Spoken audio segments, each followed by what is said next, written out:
What's going on, everyone? It is Paul, the 920 Trader with 920 Trading and Trading Decoded. Today is Monday, March.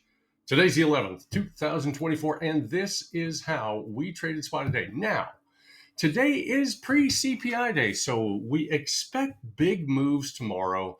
Really didn't know what to expect out of the day today. I mean, we had some decent pre-market movement, nothing great, but really not too bad. CPI, so for the last couple of months, so CPI or pre-CPI day 2 months ago was a decent day. CPI day last month was also a fairly decent day. We ran up early and then we had a drop at the end of the day. But we never know how these days are going to play out, folks. Obviously, we never know how any day is going to play out. But this is kind of how she played out today. But before we get that, if you enjoy our videos, please give us a like and a subscribe. And don't forget to turn on your notifications so you can be notified when we drop new content, which is just about every day and sometimes on the weekends. Also, don't forget to share and leave us a comment. We would greatly appreciate that too. So let's get to the chart, folks. So first thing we're going to do is we're going to look at that pre-market high sitting up there at about 512.14. 512.14 and pre-market low coming in at 509.37. So right out of the gun, we're thinking, okay, what do we got? $2.5, $3 worth of pre-market movement, which is that's generally enough to really get us going throughout the day. We have some intermediate zones also. So we had a 30-minute zone right here, a 5-minute pre-market double top right in here. We had this line that came into play later today, also 15-minute triple bottom right in this area, followed by pre-market low 509.37. So those are the lines that we are dealing with. So let's see how she played out today. Well, we made a little bitty run of the downside. We just kind of bounced around here, VWAP, VWAP. I'm thinking at this point, yeah, okay, so we're getting all of these crosses, up, down, up, down, up, down, directly into this level of support. And through this resistance up here, and I'm thinking, you know what? I want to see if we can get a nice fresh cross to the downside and see what we can do. So this line right here, 510.21, this was a double bottom on the 5 that we established early in the morning. So 510.21, double bottom on the 5. And I told the group, I said, folks, if we can breach 510.21 and get anything to close below that level, then we should be able to take take out a couple of our levels down to the downside. And we did. So I waited an extra candle, got in right in here. So that was 953. So 953, a little bit late in the play, but at the same time, I wanted to make sure that we were able to clear this zone to the downside before we made a move. So what did we do? Right out of the gate, we never tested. Well, we tested the 9 right in here. And I was thinking at this point, you know what? It could reverse, make a loser out of the trade, but you know what? That's the breaks, folks. You take winning trades, you take losing trades, you stack the probabilities. And remember, we are not reliant on a single trade, but rather a trade by trade basis to make. We're not reliant on a trade by trade basis, but rather a series of trades over time. That's how we determine if we are actually a profitable trader or not. Okay, so here we go back to the downside, rode this 9 all the way down. We had a 30-minute zone sitting down here from several days ago. It was one day last week. I had this mapped out, 30-minute zone, took it out right at that level, folks. I was not really willing to, realizing that, number one, this is a really good play. And number two, it's pre-CPI day. You never know what's going to happen. So I decided, and again, this is a good trade in here, I decided to take this double cross to the downside, breached a couple levels, 920 cross to the downside.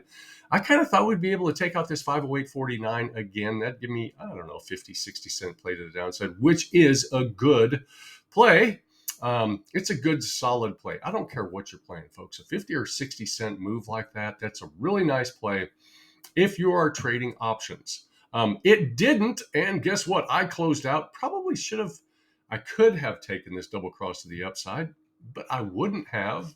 There's just no way I'm playing this back to the upside at this point, realizing that we're still pushing down, even though we made a little bit a higher low. So anyway, closed out the trade in here, a losing trade. We all have them, folks. We have winners, we have losers.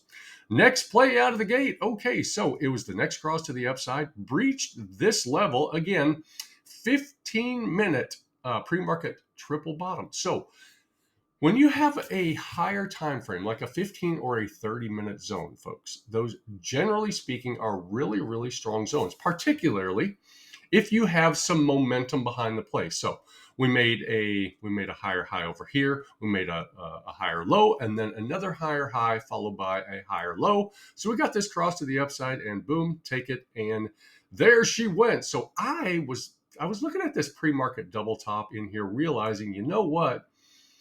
I know it's resistance. I absolutely know it's resistance, but at the same time, we pushed through earlier. You don't know what you're going to have from a momentum standpoint.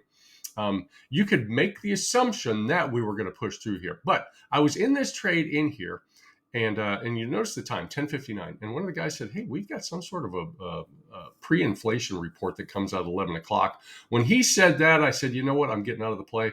Only because I don't like to have a report that comes out in the middle of a trade and then goes against me. Now, when it goes in your favor, those are really, really nice. When it moves against you, those are not so nice. So we took that trade. And at that point, it had been a good day. So, what are we? We're literally an hour and a half into the day, somewhere around there, hour and a half into the day.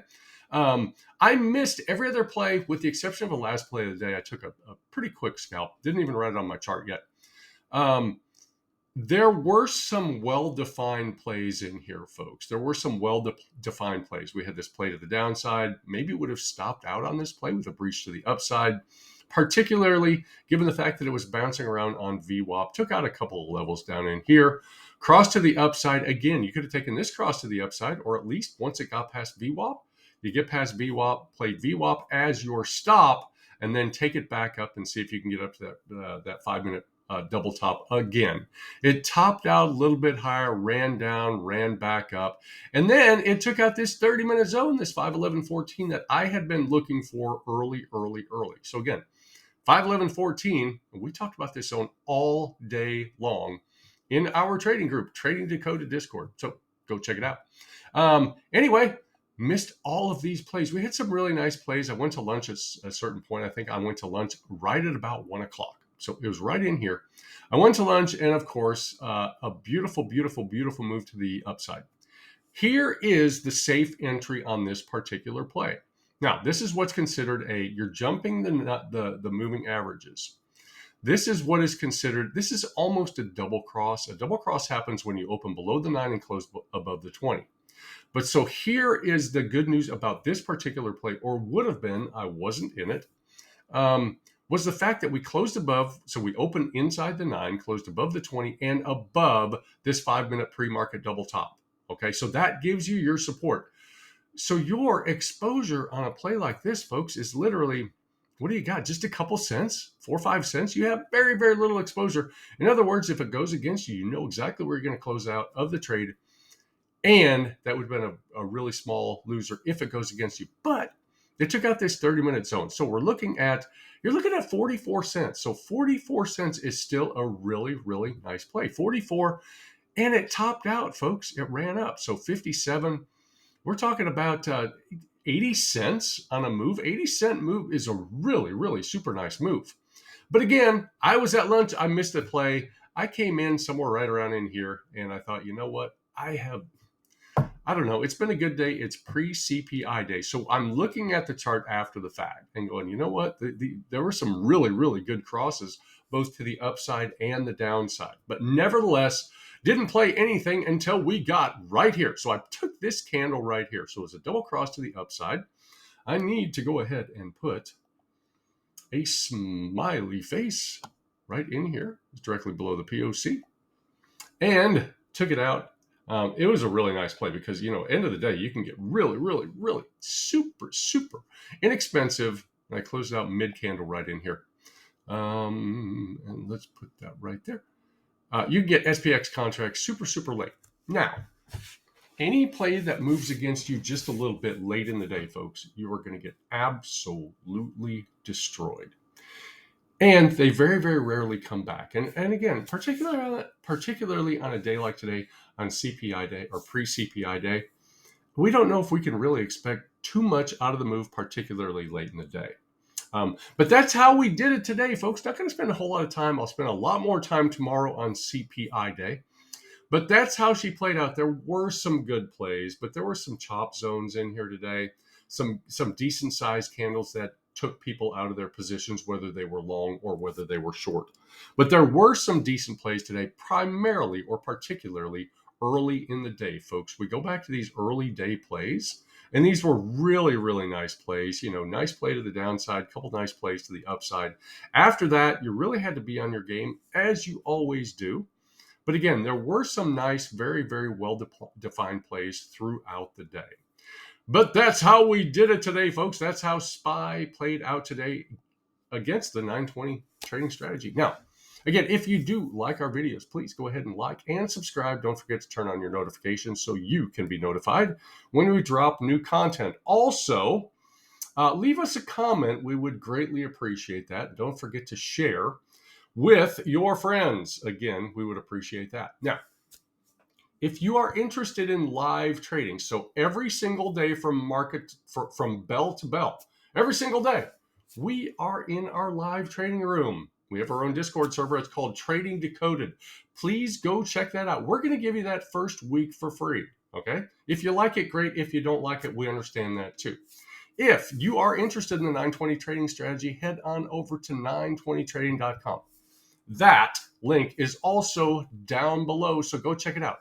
You don't have to pay for anything, folks. The entire strategy is all there. It's there. We also have a weekly newsletter that comes out on Saturday, so sign up for that. There's no cost to you.